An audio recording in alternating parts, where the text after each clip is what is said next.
Time to find out what is the secrets of Starlight.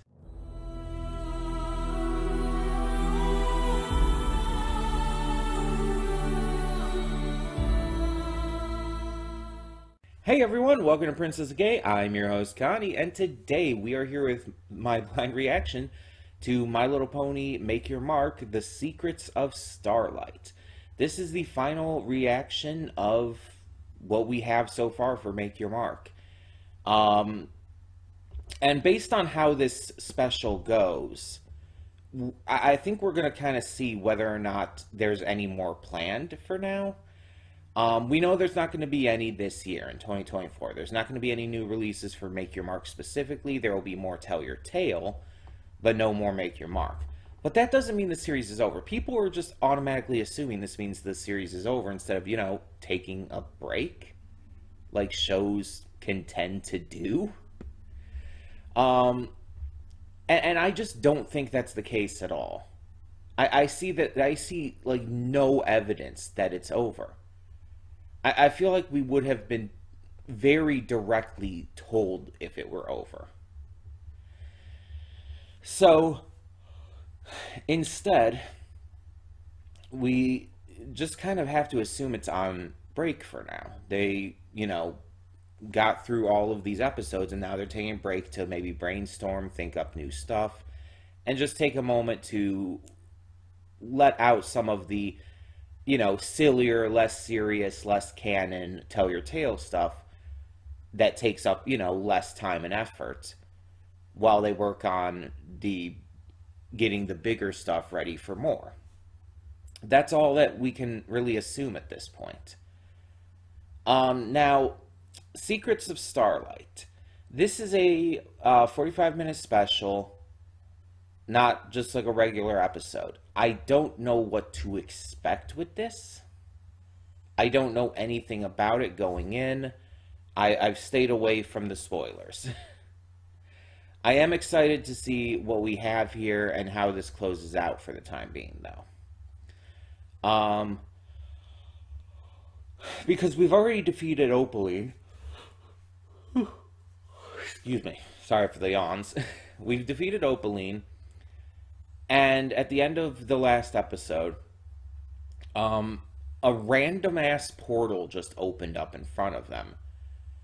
It updated Izzy's look with magic, and there was, like, snow and stuff coming through. So, it's winter-themed, and this did come out in December, so that makes sense.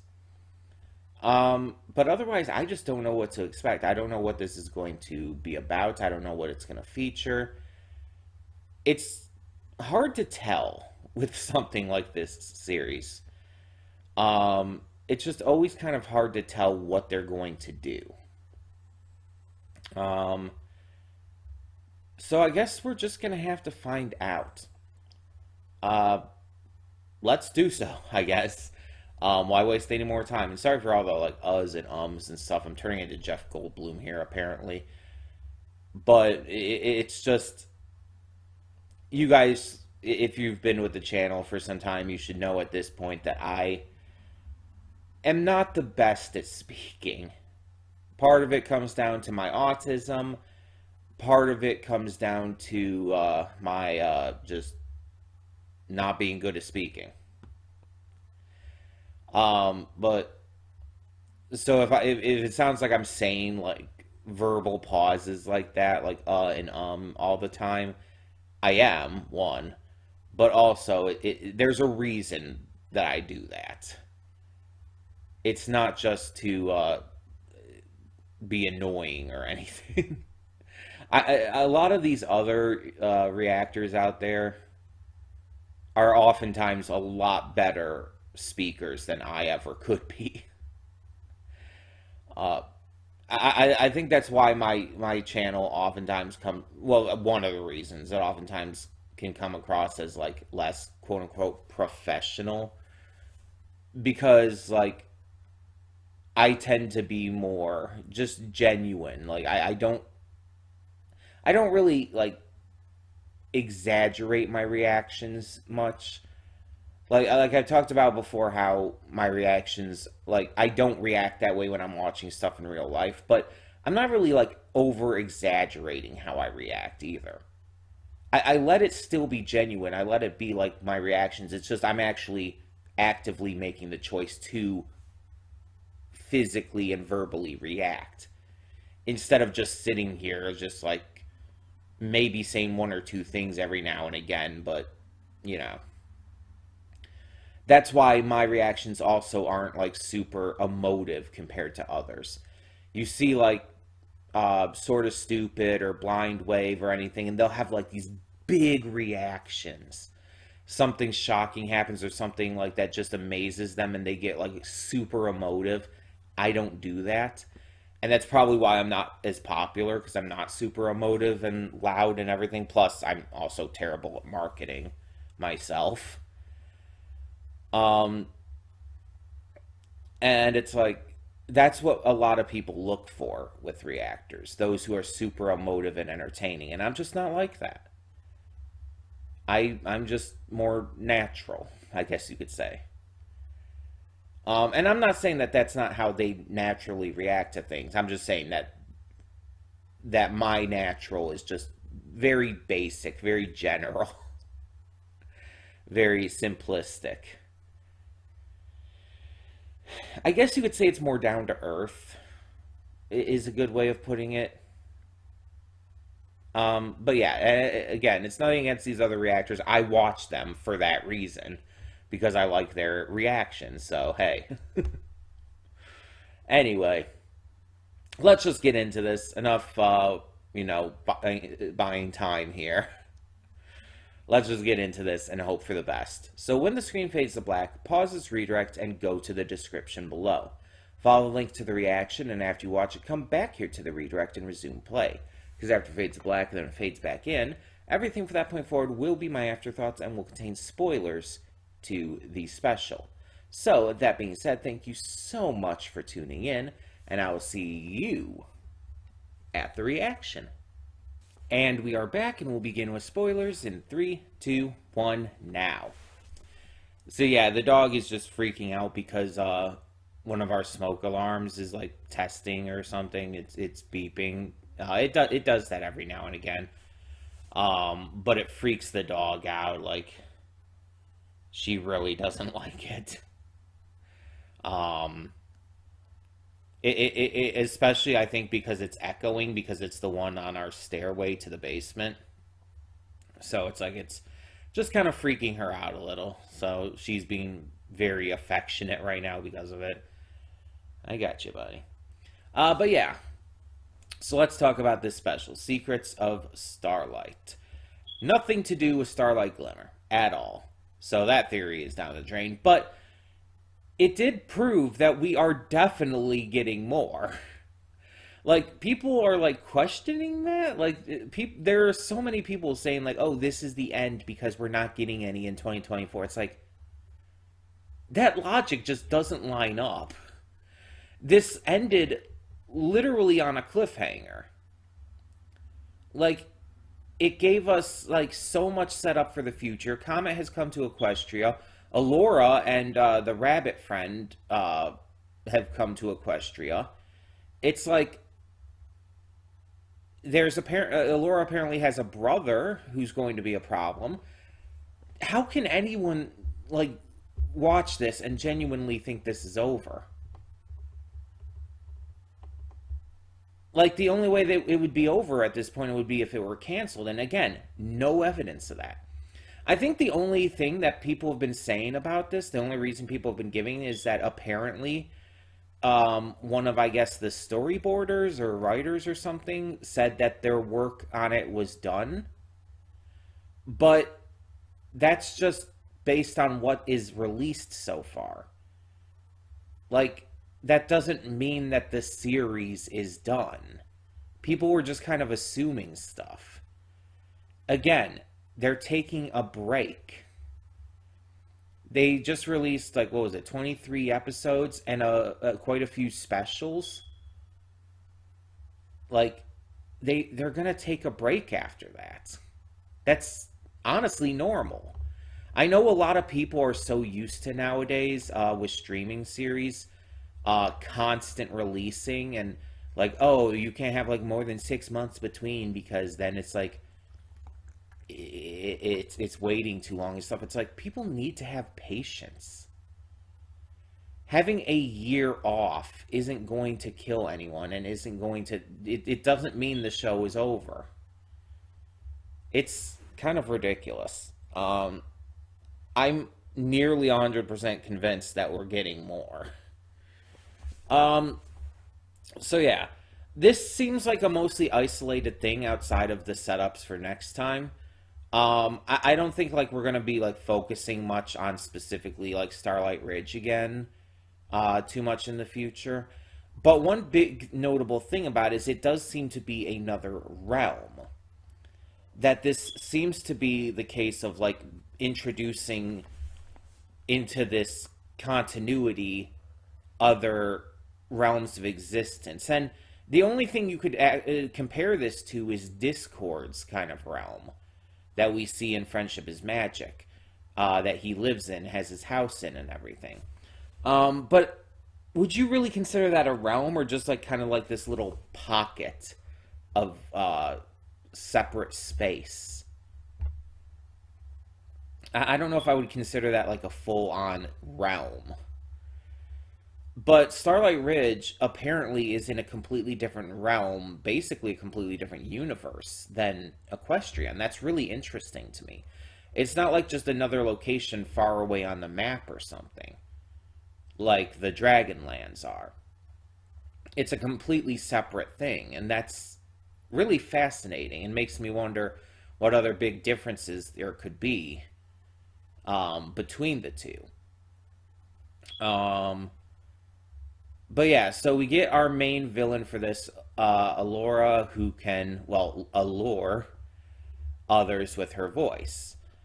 She is able to put ponies and presumably other creatures as well in trances. And it's a really interesting power. We've seen stuff like that before, not just in MLP but in other stuff. So it's not necessarily new, but it can be definitely used for interesting ways. And if she does come to Equestria, because we actually didn't see her enter Equestria, we just saw her go through the portal. So technically she could go somewhere else, to a different realm. But they wouldn't have the healing snow to stop her powers with. So what do you do then? That could lead to some interesting conflict. On top of that, she apparently has a brother who can communicate psychically with her or something. I'm questioning what that's about, and if her brother has the same power, if he has a different power. Honestly, what's the deal with the rabbit? I feel like there's stuff there that we quite just don't understand.